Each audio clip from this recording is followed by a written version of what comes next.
Hello friends, welcome to Prince Civil Services YouTube channel. My name is Chitranshu Pandey and today in this video I am going to discuss with you all another topic of current affairs और ये है the I2U2। ये basically एक global grouping है 4 countries की जिसकी recent में अभी एक समिट हुई है। इस ग्रुप में इंडिया, इजराइल, यूएस और यूएई शामिल हैं। इस वीडियो में हम इस ग्रुप से संबंधित सभी पहलुओं की चर्चा करेंगे, तो आइए शुरू करते हैं। जैसा कि आपको पता होगा ये टॉपिक ग्रुपिंग्स एंड एग्रीमेंट से बिलोंग करता है, जो यूपीएससी एग्जामिनेशन में जीएस पेपर 2 का एक पार्ट है। इस वीडियो में हम सबसे पहले चर्चा करेंगे कि यह टॉपिक न्यूज़ में क्यों है। इसके बाद हम चर्चा करेंगे कि व्हाट इज़ I2U2, बेसिकली ये ऑर्गेनाइजेशन क्या है, ये कब बिल्ड हुआ और इसको बनाने के क्या उद्देश्य हैं। इसके बाद हम देखेंगे major outcomes of the summit, जो समिट रिसेंटली अभी हुई है, इसकी पहली समिट, इसके क्या क्या मेजर आउटकम्स थे।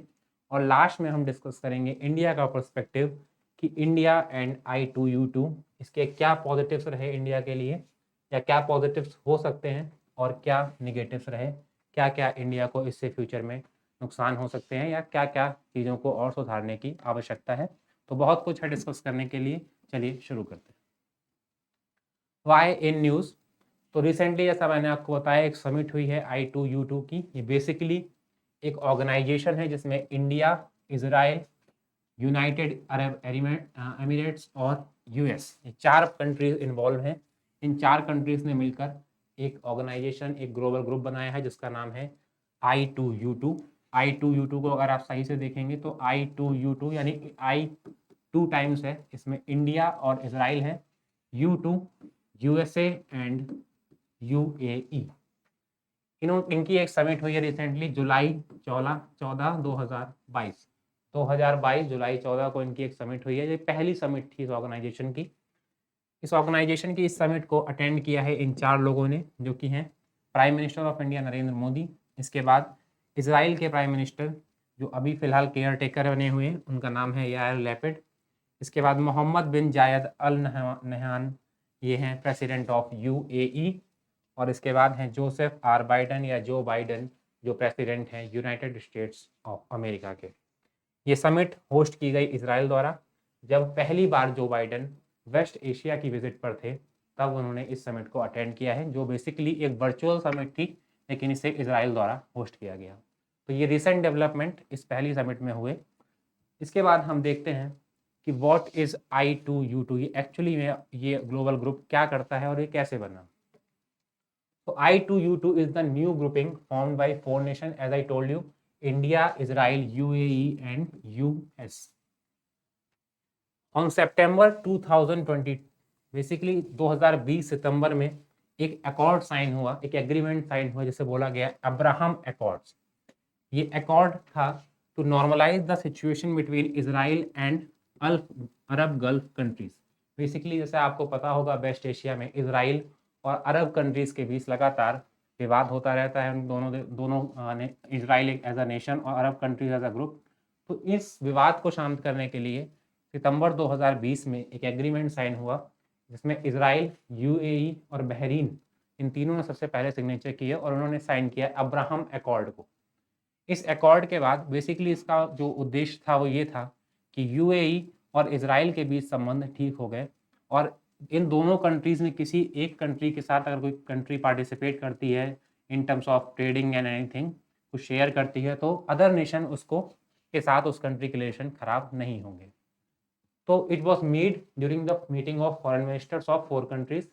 तो इस अब्राहम अकॉर्ड के बाद 2021 अक्टूबर में एक मीटिंग हुई इन 4 कंट्रीज जो I2U2 की मैंने बताई, इन 4 कंट्रीज के फॉरेन मिनिस्टर्स मिले और इन्होंने एक ग्रुप का निर्माण किया और उसका नाम रखा international forum for economic cooperation.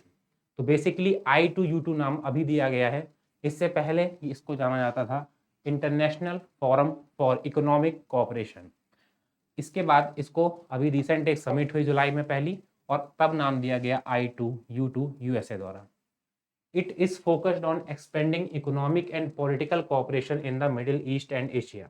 तो बेसिकली इस ऑर्गेनाइजेशन का जो एम है वो मिडिल ईस्ट एशिया में क्या क्या बढ़ाना है, इकोनॉमिक एंड पॉलिटिकल कोऑपरेशन को बढ़ाना है। इसके अलावा अनलाइक क्वाड एंड ऑकस, जैसा आपको पता होगा इन दोनों के बारे में, क्वाड और ऑकस ये ग्लोबल ग्रुप्स भी, ये भी ग्लोबल ग्रुप्स हैं। क्वाड में इंडिया और यूएस, जापान और ऑस्ट्रेलिया शामिल हैं, जो mainly Pacific, Indo Pacific region में चाइना की बढ़ती हुई गतिविधियों के अगेंस्ट लॉन्च किया गया था ऑर्गेनाइजेशन 2007 में। इसके अलावा ऑकस रिसेंटली इसको भी लॉन्च किया गया है, इस ऑर्गेनाइजेशन का भी निर्माण किया गया है ऑकस, जिसमें ऑस्ट्रेलिया, यूनाइटेड किंगडम और यूएस, ऑस्ट्रेलिया, यूनाइटेड किंगडम और यूएस, ये 3 नेशन शामिल हैं। और यही बेसिकली फोकस कर रहा है किस पर, इस पूरे रीजन पर जहाँ पर चाइना का प्रेशर बढ़ता जा रहा है। तो अनलाइक क्वाड एंड ऑकस, जैसा क्वाड और AUKUS basically global political system या जियो पॉलिटिकल सिस्टम के लिए बनाए गए थे, उसके तरीके ना बनकर I2U2 is an economic group. तो I2U2 बेसिकली फोकस करेगा इकोनॉमिक कोऑपरेशन पर, और विच फोकस ऑन 6 की एरियाज। इसके जो 6 की एरियाज होंगे जहां पर I2U2 का मेन फोकस रहेगा, वो है health, water, transportation, food security, space and energy. तो बेसिकली इन 6 एरियाज पर I2U2 फोकस करेगा, इन कंट्रीज के साथ मीटिंग करके, ये चारों कंट्रीज मीटिंग करके, और ये क्वाड और ऑकस की तरह कोई ग्रुप नहीं होगा। अब आगे हम देखते हैं what was the major outcomes, what were the major outcomes of this summit. ये समिट जो 14 जुलाई 2022 को अभी हुई इजराइल में, इससे क्या क्या आउटकम्स निकले। तो इस पूरी समिट का जो मेन फोकस था वो था food security crisis and clean energy. Although ये ऑर्गेनाइजेशन बना था इन 6 की एरियाज को लेकर, health, water, transportation, food security, space and energy, पर इस फर्स्ट समिट में जो 2 फोकस पे रहे, इन्हीं 6 में से 2 एरिया थे, और वो थे food security crisis and clean energy. अब इस टॉपिक को पूरी समिट की थीम बनाने का कारण साफ था कि recent military situation in the Ukraine that has unleashed cascading negative effects on food, energy and other sectors. तो बेसिकली जो रशिया और यूक्रेन के बीच जो वॉर चल रहा है, इसके चलते जो वर्ल्ड में ग्लोबल लेवल पर फूड क्राइसिस आया है, जो क्रूड ऑयल के प्राइस इतने ज़्यादा हाइक हो गए हैं, इसके चलते जो एनर्जी क्राइसिस आया है, और भी जो सेक्टर्स इससे प्रभावित हुए हैं, इन सबके लिए एक पर्टिकुलर सॉल्यूशन को लाने के लिए ये पूरी समिट फोकस थी फूड सिक्योरिटी क्राइसिस और क्लीन एनर्जी पर। इसके अलावा इस समिट में कई महत्वपूर्ण निर्णय लिए गए। इनमें से 2 महत्वपूर्ण निर्णय जो इंडिया के पर्सपेक्टिव से इंपॉर्टेंट रहे, वो आपको जानने आवश्यक हैं। यूएई ने अनाउंस किया है कि वो इन्वेस्ट करेगा लगभग $2 बिलियन। यूएई $2 बिलियन इन्वेस्ट करेगा to develop a series of integrated food parks across India. तो बेसिकली यूएई लगभग $2 मिलियन इन्वेस्ट करेगा इंडिया में या इंडिया के आसपास के एरिया में, क्या डेवलप करने के लिए, फूड पार्क्स। अब क्योंकि ये फूड सिक्योरिटी क्राइसिस के लिए समिट हुई थी, तो ये बेसिकली इंडिया के आसपास के एरिया में फूड पार्क्स डेवलप करेगा। तो इंडिया को भी इससे काफ़ी फंडिंग मिलेगी और इंडिया का लेवल पे भी काफ़ी प्रॉफिट होगा to address rising demand of South and West Asia. जैसा मैंने बताया, इस क्षेत्र में फूड क्राइसिस सबसे ज़्यादा हुआ, तो इसके चलते यूएई ने घोषणा की है $2 मिलियन के इन्वेस्टमेंट की in India and across India. Summit also delivered an investment commitment towards. अब एक और इन्वेस्टमेंट कमिटमेंट हुआ है इस समिट के द्वारा, जिसमें बोला गया है कि 300 मेगावाट का एक हम बनाएंगे क्या, हाइब्रिड रिन्यूएबल एनर्जी प्रोजेक्ट। तो बेसिकली इंडिया के गुजरात में बनेगा 300 मेगावाट का एक रिन्यूएबल प्रोजेक्ट, और ये भी किसके द्वारा बनाया जाएगा, इस I2U2 के नेशंस के द्वारा। और ये हेल्प करेगा इंडिया को किसमें, to achieve their target of 500 gigawatt renewable energy till 2030। जैसा कि इंडिया का टारगेट है कि इंडिया लगभग 500 गीगावाट की एनर्जी की टारगेट को अचीव करेगा 2030 तक। तो उसको पूरा करने में ये जो कमिटमेंट है ये भी हेल्प करेगा। तो बेसिकली जो मेजर इन्वेस्टमेंट इस समिट के थ्रू हुए हैं, वो या तो इंडिया में या इंडिया के आसपास के एरिया के लिए हुए हैं, तो इंडिया को इससे काफ़ी पॉजिटिव इफेक्ट्स पड़े हैं। तो अब आइए हम बात करते हैं इंडिया और I2U2। अब जैसा कि आपको पता है, इंडिया इस ग्रुप का एक पार्ट बन गया है, ऐसे में कुछ इसके पॉजिटिव इफेक्ट्स पड़ेंगे इंडिया पर, बट कुछ कंसर्न्स भी हैं जिसे हम नेगेटिव इफेक्ट भी कह सकते हैं, जिसको अभी फिलहाल दूर किया जाना आवश्यक है। तो पहले हम बात करेंगे पॉजिटिव्स की, कि इस ग्रुप में शामिल होने से इंडिया को क्या क्या पॉजिटिव्स या क्या क्या उसकी मेरिट्स हो सकती हैं। तो India advantage of Abraham accord, जैसा मैंने आपको बताया, अब्राहम अकॉर्ड साइन किया गया 2020 में, किसके बीच, Israel and other Arab nations to normalize the situation between them. तो अब्राहम अकॉर्ड्स का एडवांटेज इंडिया ले सकता है, किस लिए? To engagement with Israel without risking its ties with other Arab states. तो बेसिकली अभी तक क्या होता था कि इंडिया का और इजराइल के बीच अगर कोई भी चीज़ से म्यूचुअल मेमोरेंडम ऑफ अंडरस्टैंडिंग कोई साइन की जाती थी किसी भी ट्रेडिंग के लिए या किसी भी टेक्नोलॉजी को शेयर करने के लिए, तो अदर अरब नेशंस के साथ हमारे टाइज थोड़े से ख़राब हो जाते थे। लेकिन अब इस अब्राहम रिकॉर्ड के अकॉर्ड्स के थ्रू अगर हम इजराइल या किसी अदर अरब नेशन के साथ कोई भी डील करते हैं तो अदर पार्टी पर इसका कोई भी नेगेटिव इफेक्ट हमारे लिए नहीं पड़ेगा। इसके अलावा इंडिया एक मैसिव कंज्यूमर मार्केट है, जैसा कि आपको पता होगा। फ्रंट लाइन प्रोड्यूसर है किसका? High tech and highly sort after goods का। तो इंडिया एक मैसिव मार्केट है और एक प्रोड्यूसर भी है। तो ऐसे में जब इन 4 नेशंस की समिट होगी, जैसा कि आपने देखा अभी इन्वेस्टमेंट भी सबसे ज़्यादा इंडिया में ही आया, तो India will attract more investment from West Asia. तो इस वेस्ट एशिया जो भी ये ग्रुपिंग बनी हुई है, मेनली जो वेस्ट एशिया में फोकस कर रही है, तो इसका सबसे ज़्यादा फायदा किसको मिल सकता है? इंडिया को, कि इंडिया जो है एक मैसिव कंज्यूमर मार्केट है। इंडिया एक फ्रंट लाइन प्रोड्यूसर है किसका? हाई टेक्नोलॉजी का। तो इसलिए इंडिया को सबसे ज़्यादा बेनिफिट होने की संभावना है, जो इसके लिए एक पॉजिटिव साइन है। इसके अलावा ये वेस्ट एशिया में इंडिया की जो जियो पॉलिटिकल प्रेजेंस है उसको भी बूस्ट कर सकता है। ऑल्दो अभी तक हमारी जो सिचुएशन वेस्ट एशिया में बनी हुई थी वो न्यूट्रल थी। एक दो नेशंस को अगर हम हटा देते हैं, फॉर एग्जांपल तुर्की और ईरान, तो इंडिया के जो भी कम्युनिकेशन है, जो भी बायलैटरल रिलेशंस हैं, वो इन कंट्रीज़ के साथ ठीक बने हुए थे। फिर भी इस ग्रुप के माध्यम से इंडिया की जो सिचुएशन है इस पूरे एरिया में, वेस्टर्न एशियन रीजन में, वो थोड़ी सी बूस्ट होगी और ये भी इंडिया पर पॉजिटिव इफेक्ट डालेगा। इसके अलावा ये ऑर्गेनाइजेशन में पार्टिसिपेट करने से it will help Indian diaspora. जो इंडियन डायस्पोरा का मतलब वे भारतीय जो किसी अन्य देश में रह रहे हैं और वहाँ से अपना रेमिटेंसेस यहाँ पर भेजते हैं। तो इंडियन डायस्पोरा जो लगभग 8 से 9 मिलियन लोग इस समय वेस्ट एशिया में रह रहे हैं, वहाँ पर नौकरी करते हैं, तो उन इंडियन डायस्पोरा पर भी इसका पॉजिटिव इफेक्ट देखा जा सकता है। इसके अलावा potential to make India global hub for alternate supply chains in the renewable energy sector. जैसा कि आपने देखा इंडिया के पास ये पोटेंशियल है कि वो एक अल्टरनेट सप्लाई चेन बना दे किसकी? रिन्यूएबल एनर्जी सेक्टर्स की। और जैसा अभी आप देखा भी गया कि गुजरात में सबसे पहला रिन्यूएबल एनर्जी का इन्वेस्टमेंट सामने आया 300 मेगावाट का। तो ये कुछ पॉजिटिव साइंस है इंडिया के लिए इस ग्रुप में पार्टिसिपेट करने के बाद। इसके अलावा कुछ कंसर्न्स भी हैं जिन्हें हमें डिस्कस करना आवश्यक है। इन कंसर्न्स में सबसे पहला जो इस पे निगेटिव इफेक्ट डाल सकता है इंडिया पर, वो है it has been called the West Asian Quad. अब इस पे कुछ आलोचकों द्वारा बोला गया है कि बेसिकली I2U2 कुछ और नहीं, ये एक क्वाड का अल्टरनेटिव है या क्वाड की सिमिलरिटी, क्वाड के तरह ही एक ऑर्गेनाइजेशन बनाया गया है।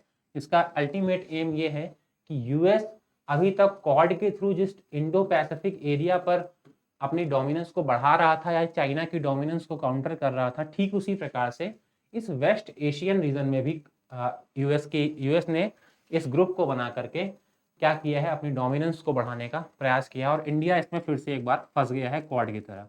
हालांकि यह तर्क जो आलोचकों द्वारा दिया गया है ये पूरा ही निराधार है, इसका कोई भी लॉजिक इसलिए नहीं है। जैसा मैंने आपको वीडियो की शुरुआत में बताया, ये ग्रुप बेसिकली इकोनॉमिक एक्टिविटीज़ पे फोकस करेगा। जैसे इसकी पहली समिट हुई भी तो वो किस पर हुई?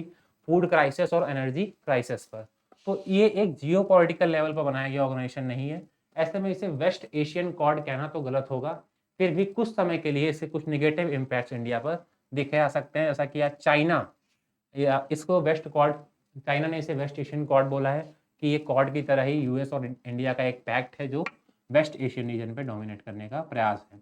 तो कुछ समय के लिए इसके इंडिया पर नेगेटिव इफेक्ट पड़ सकते हैं, हालांकि यह तर्क सही नहीं।